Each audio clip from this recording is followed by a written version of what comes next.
Abra sua Bíblia em Lucas, capítulo 2.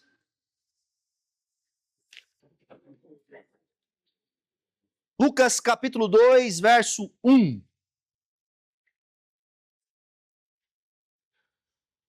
Nós nos propomos nesse mês de dezembro a pregarmos os textos bíblicos que estão narrando o nascimento de Jesus. Nós teremos o culto de Natal no dia 21, onde vamos estar ali encerrando esse tema.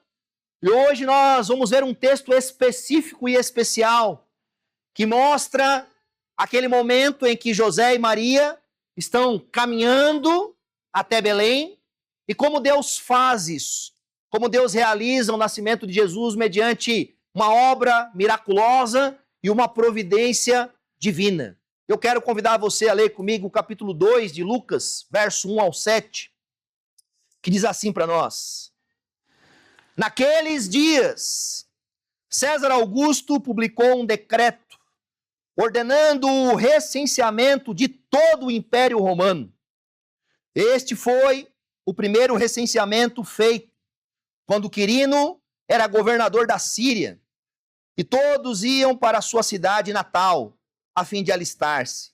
Assim, José também foi da cidade de Nazaré da Galileia para a Judéia, para Belém, cidade de Davi, porque pertencia à casa e à linhagem de Davi. Ele foi a fim de alistar-se com Maria, que lhe estava prometida em casamento, e esperava um filho. Enquanto estavam lá, chegou o tempo de nascer o bebê, e ela deu à luz o seu primogênito, envolveu em panos e colocou numa manjedoura, porque não havia lugar para eles na hospedaria. Vamos orar mais uma vez? Feche teus olhos no seu lugar. Senhor Deus, nós pedimos ajuda, conselho e orientação através do teu Santo Espírito, para que possamos entender esse texto, ver a grandeza e a majestade da tua providência, ver como o grande e precioso Deus está cuidando de todas as coisas e de como ele trouxe à luz, à existência aqui nessa terra, o seu Filho eterno, que se fez homem e veio habitar entre nós. Obrigado, Senhor, porque o Senhor não nos abandonou. Obrigado, Jesus, pelo seu sacrifício, pela sua humilhação, de tornar-se como um de nós, a fim de nos salvar. Nós agradecemos, Senhor, por essa manhã e louvamos o teu grande e precioso nome, no nome santo de Jesus. Amém e amém. Eu não sei se você já leu todo o livro de Lucas, mas Lucas, além de ser um evangelista que está narrando a história de Jesus, Lucas ele é um médico, ele faz a função de um historiador. Um historiador nos tempos de Cristo, ele é diferente dos nossos tempos, que tem um calendário cronológico muito acessível, que a gente sabe, por exemplo, que dia que é hoje, qual dia que foi há 3, 4 anos atrás, e nós marcamos o tempo através de uma cronologia dentro de um calendário. Não existia isso nos tempos de Cristo. Como que as pessoas faziam a cronologia do tempo naquele período? Eles faziam de forma muito específica. Quais eram os reis e os governantes que estavam vigentes naquele período? Lucas começa essa perícope, esse texto, com uma narrativa simples. Naqueles dias. Quais dias? Ele vai mencionar o governante de todo o império, naqueles dias de César Augusto e de Quirino, governador daquela região. Por quê? Porque, em especial, não só o Império Romano, mas o império que veio antes, os gregos, os persas, e até mesmo se você prestar atenção na Bíblia, quando você vai ler crônicas e reis, como que os autores bíblicos vão fazer a marcação do tempo? Através dos reis que estavam governando sobre todo o povo. Mas Lucas não quer apenas fazer uma marcação de tempo para nós. Lucas quer demonstrar que o que Deus está fazendo na chegada do seu filho está condizente, está paralelo a um acontecimento global. Nos dias de quem? César Augusto. Obviamente que nós estamos muito distantes desse período. Mas talvez você, quando vai contar histórias, ou quando vai narrar episódios da sua existência ou da sua família, você vai fazer paralelismo com coisas que aconteceram naquele período. Nós que somos mais antigos, né, sempre gostamos ao contar histórias, falar, no meu tempo, era tal coisa, era tal assim, era tal presidente, o Brasil foi campeão da Copa, isso aconteceu em tal momento, e aquilo e aquele outro. Por quê? Porque isso evidencia, em alguns momentos, uma ênfase na situação. Quem era César Augusto? Por que o narrador precisa dar a nós a compreensão de que Jesus nasceu especificamente durante o império de César Augusto? Quem era esse homem dentro do Império Romano? Que, preste atenção, que promoveu um censo universal dentro do Império. Né? Nós agora, recentemente, 2022, se não me engano, tivemos o censo no Brasil, onde as pessoas vêm na nossa casa, tocam nossa campainha, perguntam quantos moradores tem lá, perguntam você trabalha no quê, qual a religião, isso ou aquele outro. Um censo, ele traz algo de benefício para a sociedade. César Augusto foi o imperador que estava registrado dentro do testamento de Júlio César. Júlio César, quando morre, assassinado pelos senadores de Roma no ano 44 a.C., ele deixa no seu testamento promulgado que este homem aqui, que não era chamado de César Augusto, isso são termos que são títulos, o nome dele era Caio, e o nome Gaius, né, para os romanos, mas Caio, o nome dele vai sendo alterado à medida que Roma vai dando a ele títulos. Ele sobe no poder do império por volta do ano 27 a.C. Presta atenção nisso.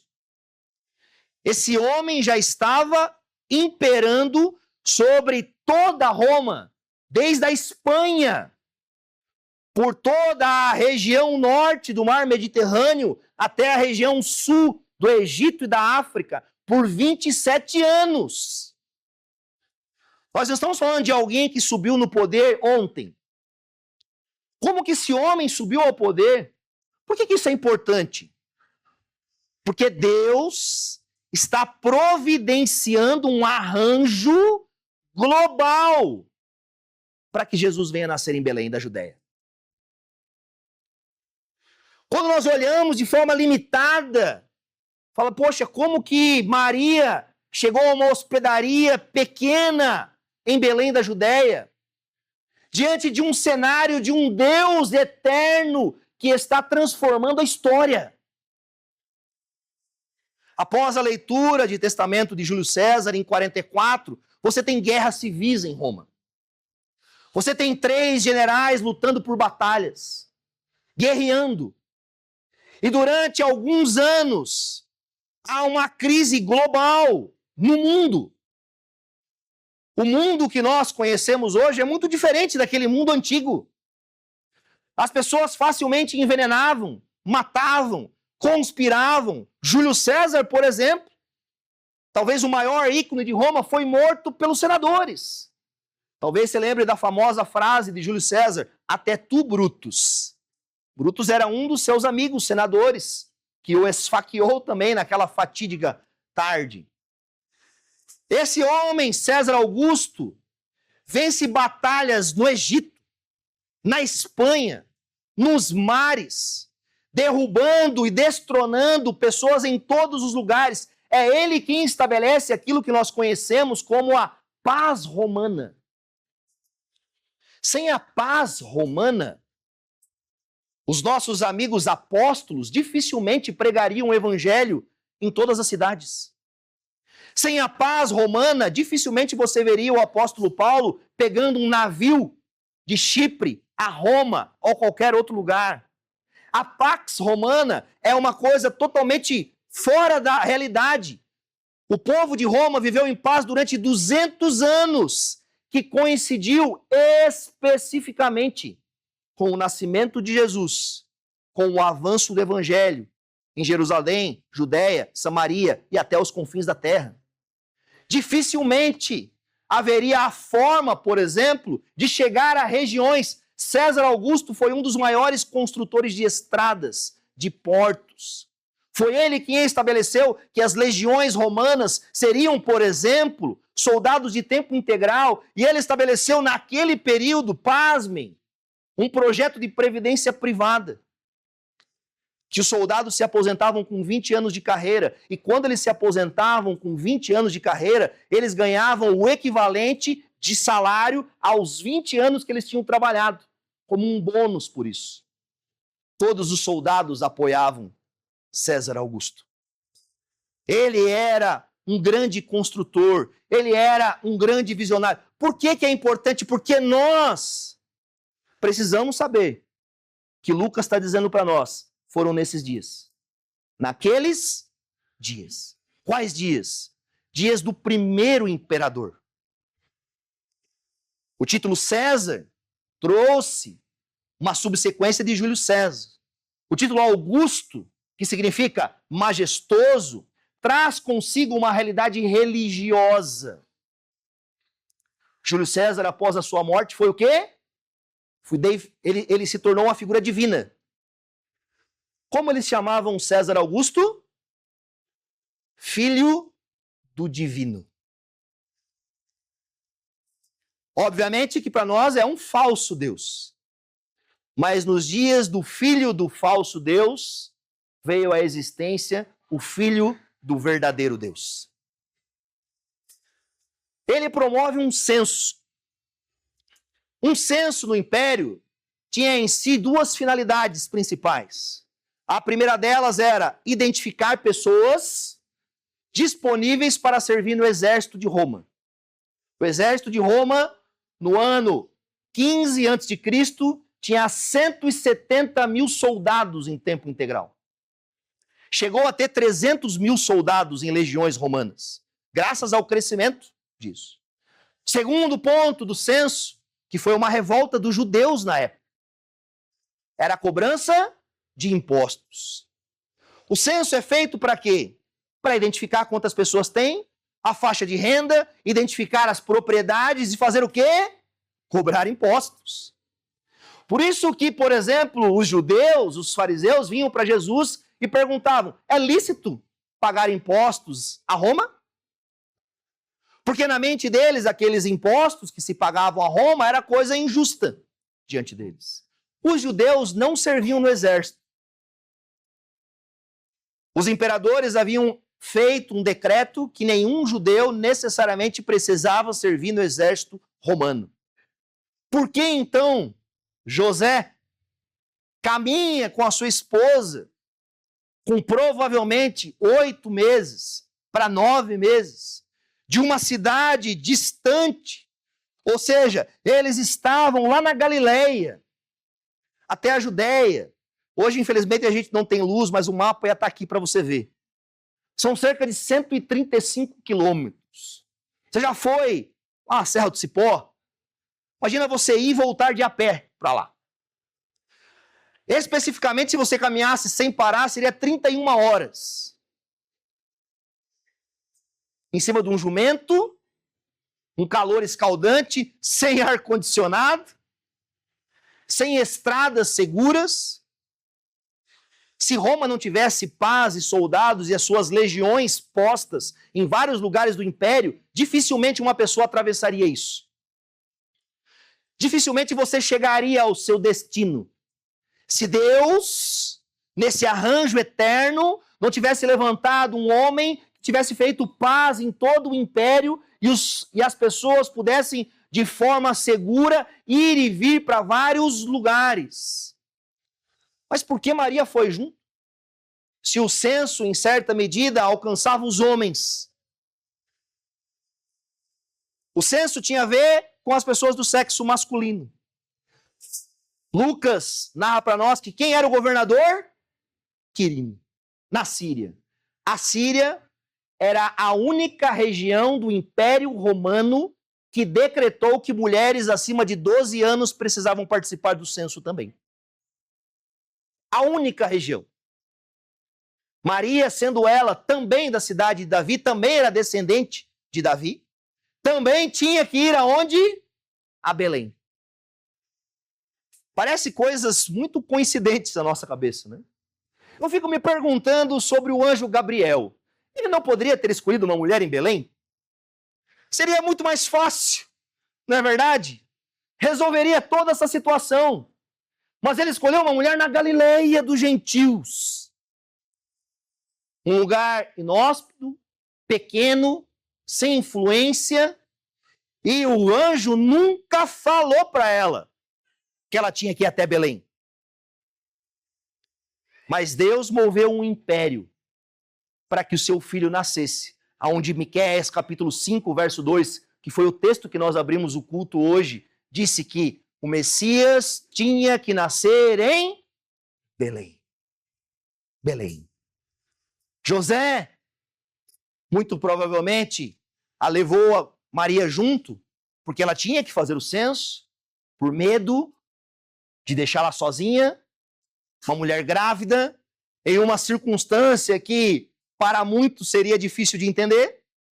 Né? Imagina ela chegando para os seus tios, para os seus primos, e falando, olha, eu estou grávida do Espírito Santo.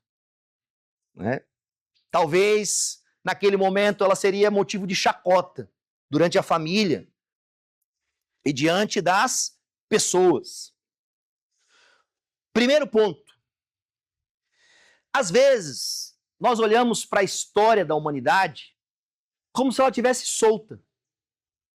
Sabe, nós olhamos para as circunstâncias da nossa vida como se o acaso, como se a sorte, como se o azar fosse o motivo do porquê você está aqui, ou do porquê nós não temos luz, ou porque o governante X ou Y está hoje sobre quem nós gostaríamos ou não gostaríamos de ser.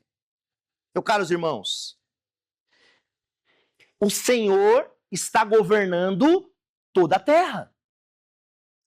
A providência de Deus não é algo solto ao acaso. Deus levantou um imperador, Deus levantou um governador específico, Deus estabeleceu leis, enquanto aquele homem estava assinando a sua caneta, talvez com muitos outros decretos que ele estava assinando naquele dia, era o Senhor que estava ordenando que ele deveria decretar aquele censo, porque ele estava movendo o mundo para cumprir os seus planos. E esse é o mesmo Deus hoje. Essa é uma aplicação para o final do sermão, mas vou fazer ela agora. O mesmo Deus que moveu o mundo, a história e os governos para a primeira vinda do seu Filho, é o mesmo Deus que está movendo o mundo, a história e os governos para a segunda vinda do seu Filho. É o mesmo Deus. É o mesmo Deus. Ele é um Deus imutável. Os seus planos não mudam. O seu projeto, o seu propósito, o seu desígnio está hoje existindo de forma perfeita. Quer nós olhamos para os governantes como os judeus olharam, dizendo, olha, esses impostos são muito duros sobre nós. Olha, temos que sair com a nossa esposa de um lugar para o outro, nos mover diante de uma circunstância dolorosa é ruim para nós. Olha, temos que estar debaixo da mão poderosa de alguém que nós não gostamos, é ruim para nós. O nosso Deus governa sobre todos os governantes. O nosso Deus continua sendo o Deus que levanta e destrona quem Ele quiser, quando Ele quiser, da forma quando Ele quiser. Às vezes, parece que nós, como cristãos, nos esquecemos disso. A ansiedade nos consome, o medo, a insegurança, a incerteza. Meu caro irmão, a quem você serve. Quem é o verdadeiro governante da sua vida? A quem você entregou a sua vida? Você não entregou a sua vida a César Augusto. Você não entregou a sua vida a Quirino. Você não entregou a sua vida ao presidente, ao governador, ao prefeito, ao vereador que você votou. Você não entregou a sua vida, a sua conta bancária, a sua circunstância, a sua necessidade. Ou você entregou a sua vida ao Rei, o Senhor do universo, que governa céus e terra. Ou você não entendeu o que é o cristianismo ainda. O cristianismo pressupõe que os seus súditos têm um Senhor inabalável. Inabalável. Que nunca irá perder uma batalha. Que nunca ficará em segundo lugar. Que nunca sujeitará a sua autoridade, o seu governo, o seu poder a qualquer outro da criação.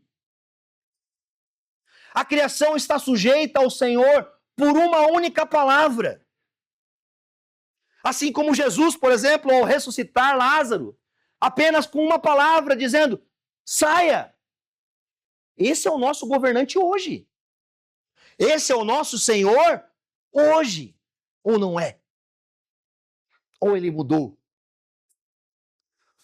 Ou a providência caiu nas mãos do acaso? Não. Talvez a nossa fé caiu nas mãos do acaso. Talvez a nossa crença, talvez a macrovisão que nós temos da história ao nosso redor.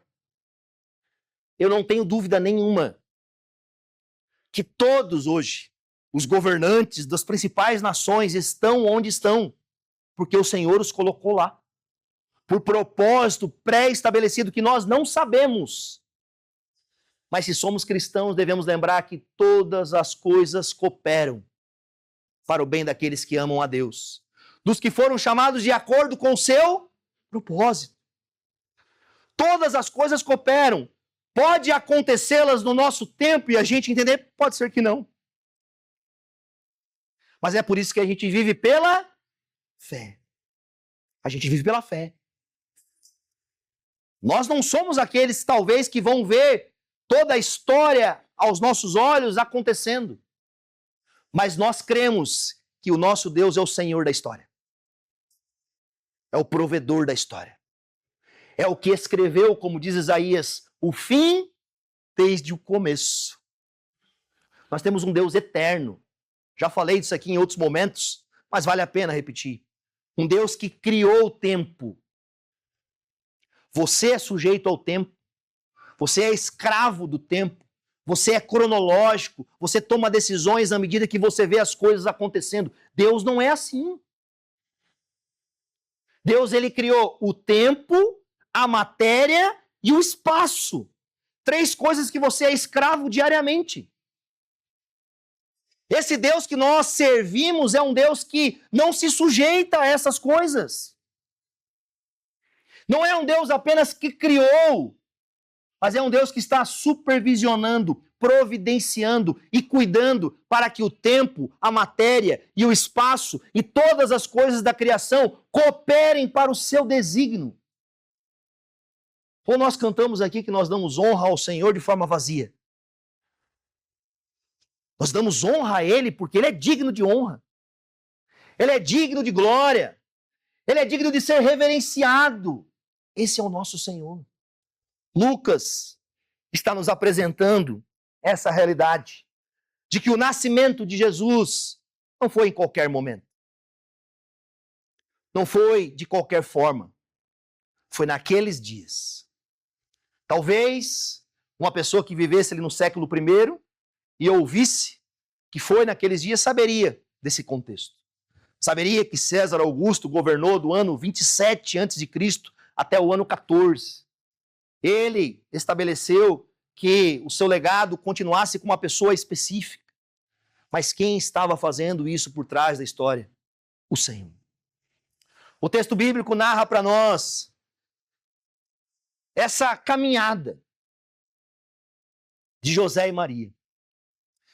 Maria poderia dar à luz a qualquer momento. Existem dezenas de mulheres aqui que já deram à luz. Uma mulher com acima de 30 semanas, 35 semanas, está pronta para dar à luz. Andar, talvez sobre um jumento, talvez a circunstância mais difícil para uma mulher. 135 quilômetros. E as estradas de antigamente não eram como a Antônio Carlos. Não que ela seja das melhores.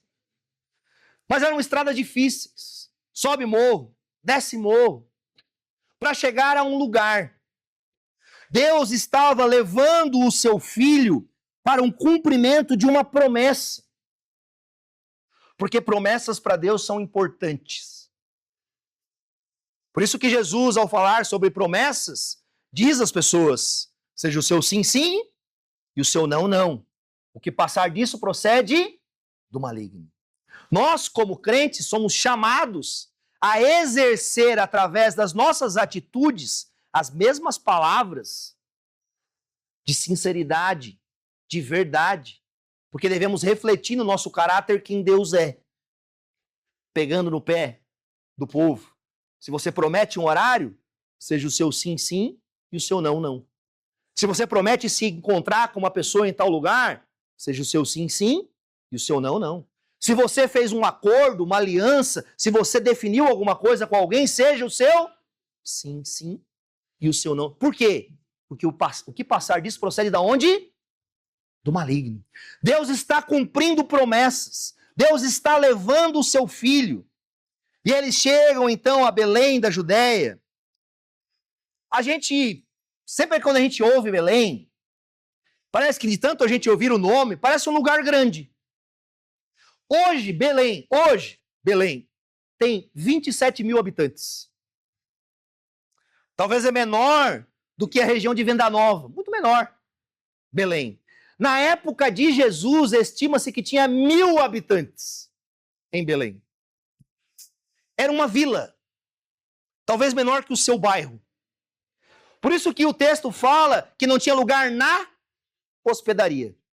Porque provavelmente havia uma hospedaria só. Um lugar só. E a minha pergunta que fica é, eu sou pai, tive 2 filhos. Muitos aqui têm filhos. Quantos de nós não fazemos tudo o que é possível planejado para ter o nosso filho no dia certo, para nascer no dia tal, para ter no hospital tal, para ter o enfermeiro tal, a médica tal, o plano de saúde, a circunstância, a gente planeja tudo. E a gente fala, será que Deus não poderia ter planejado um lugar melhor para o nascimento do seu filho? Não é verdade? Sabe, você chegar em uma cidade pequena, sem estrutura, sem lugar, imagina você nessa circunstância.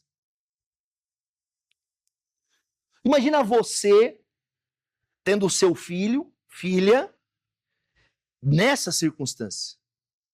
Você chegar a um lugar onde ninguém recebe, porque a hospedaria estava cheia. O censo. Está todo mundo viajando de uma cidade para outra. Está todo mundo se movendo no império. Quem não faz é preso. Quem não faz vai receber a chibata da lei. Naturalmente que você não teria um Airbnb, não teria qualquer forma de você alugar anteriormente. Você dependeria do quê? Para muitos, da sorte. Para Deus, da providência. Eles chegam numa hospedaria que está fechada, cheia. E aí então eles vão para onde? Eles vão, muito provavelmente, para uma caverna. A região de Belém, depois você pode procurar no Google Maps, é uma região montanhosa de cavernas. As casas eram conectadas junto àquelas pequenas cavernas e lugares. Nas cavernas, eles colocavam muitas vezes os animais. O coxo, que obviamente é muito bonitinho, que a gente gosta de desenhar ele de madeira, e poderia talvez ter sido de madeira, mas era muito comum nas cavernas que, num pedaço de pedras, eles cavassem na pedra para que ficasse um lugar onde que o animal pudesse comer, tomar água. Ou eles faziam com barro, com um pouco de juncos diante disso. E lá está José e Maria. diante de animais, talvez porcos não, porque o judeu não tinha porco, mas cavalos e outras coisas ali, um cheiro ruim. Como dar à luz num lugar desse? O texto bíblico não nos fala de nenhuma parteira. José, muito provavelmente, foi o parteiro, diante daquela circunstância. Por quê? Essa é a nossa pergunta. Deus, por quê? Porque o Rei dos Reis, porque o Senhor do Universo, porque aquele que estava com Deus e era Deus desde o princípio, porque o Verbo se fez carne e veio habitar entre nós nessa circunstância. Lucas está narrando a manjedoura porque para eles era um escândalo. Para eles era um escândalo. Para eles, naquele período, naquela circunstância, era um escândalo. Era uma coisa inimaginável alguém, um bebê, ser colocado ali, num coxo de comida de cavalo e de qualquer outro animal. Por quê? Porque o nosso Senhor está atravessando a fronteira do tempo, do espaço e da criação para ser acessível a todos. Talvez se Jesus nascesse num grande palácio, poucos teriam a oportunidade de ir até ele. Mas em uma manjedoura, em um lugar simples, humilde, o Filho de Deus se torna acessível a todos. O texto bíblico em Filipenses vai falar isso para nós. Que mesmo sendo Deus, não considerou a forma de ser igual a Deus, mas esvaziou-se disso, vindo a ser servo. Paulo vai dizer que Jesus se fez pobre para que nós nos tornássemos ricos. E não rico em dinheiro, não rico em material, mas rico em vida. O Deus do universo atravessou todos os elementos da sua criação, enviou o seu próprio Filho divino em uma circunstância totalmente inimaginável para a chegada de um bebê. Que nunca ninguém planejou, que nunca ninguém pensou, para que ele, em tudo, se assemelhasse a nós. Inclusive, na miséria, na humildade, na falta. Aliás, em toda a vida de Jesus, isso prepassa.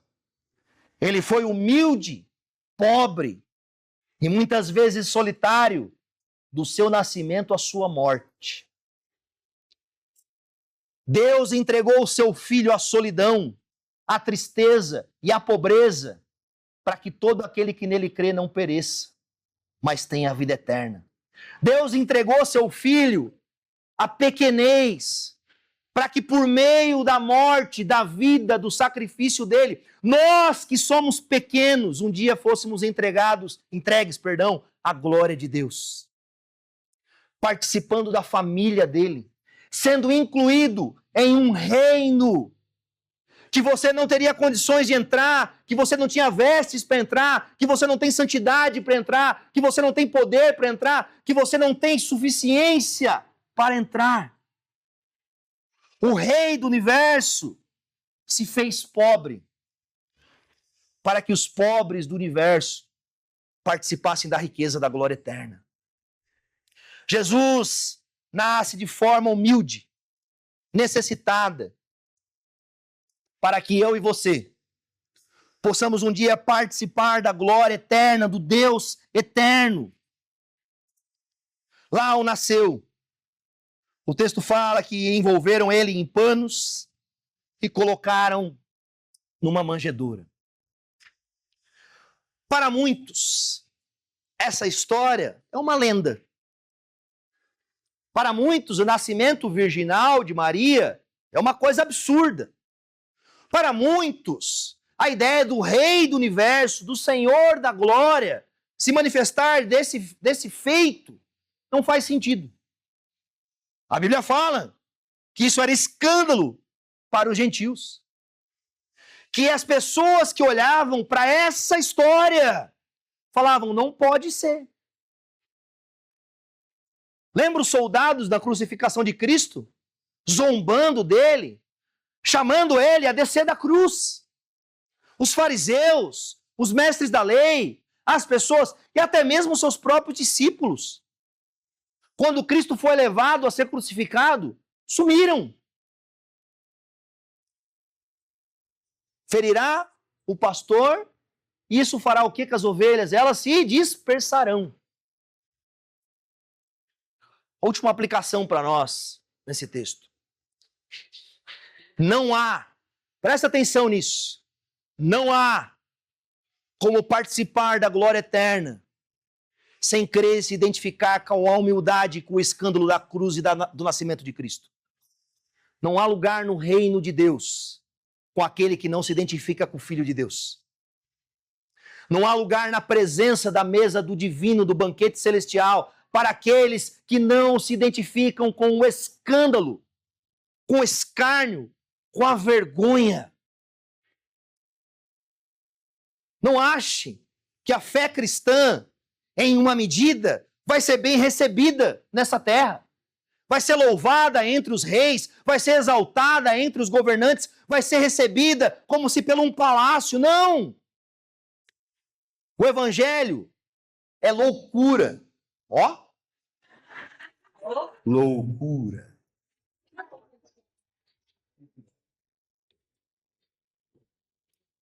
O evangelho é loucura para aqueles que estão perecendo. Mas ele é poder de Deus, capaz de salvar todo aquele que crê. Quem são os discípulos de Jesus?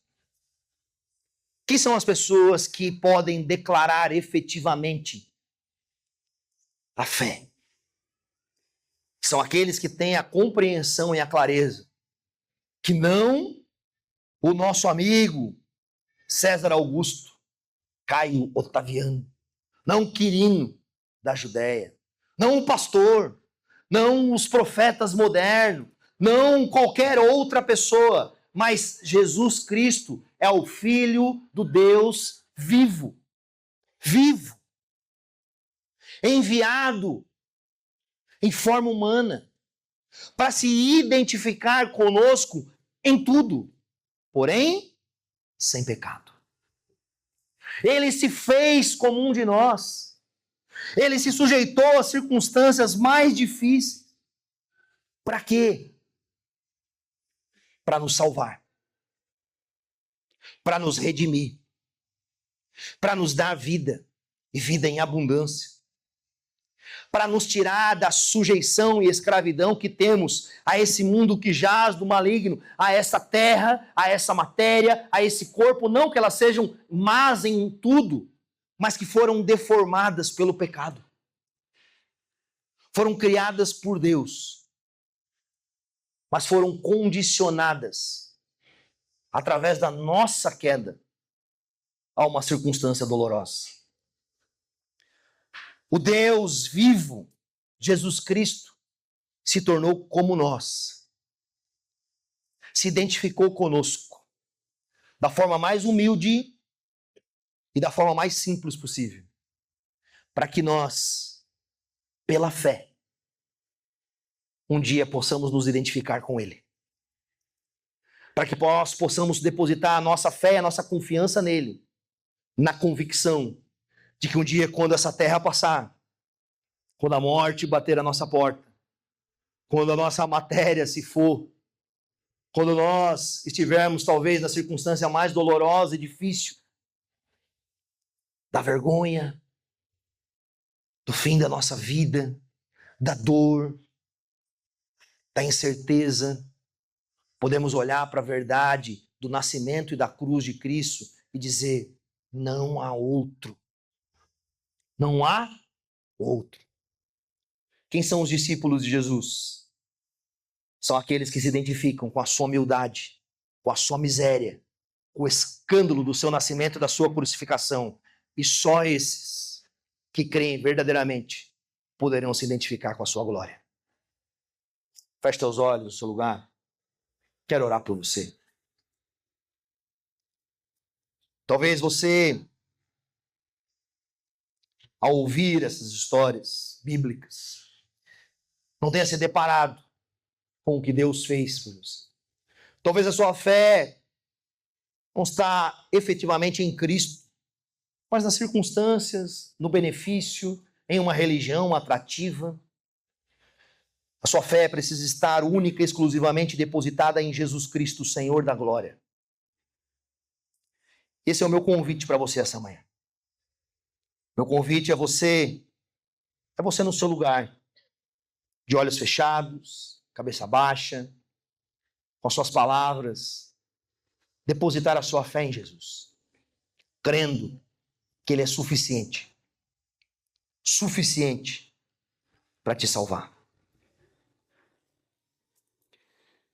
Senhor Deus e Pai, nós nos achegamos essa manhã convictos de que a vinda do Teu Filho Jesus Cristo a essa terra, a esse mundo, não foi um acaso, mas aconteceu e ocorreu no tempo oportuno, no momento que o Senhor designou.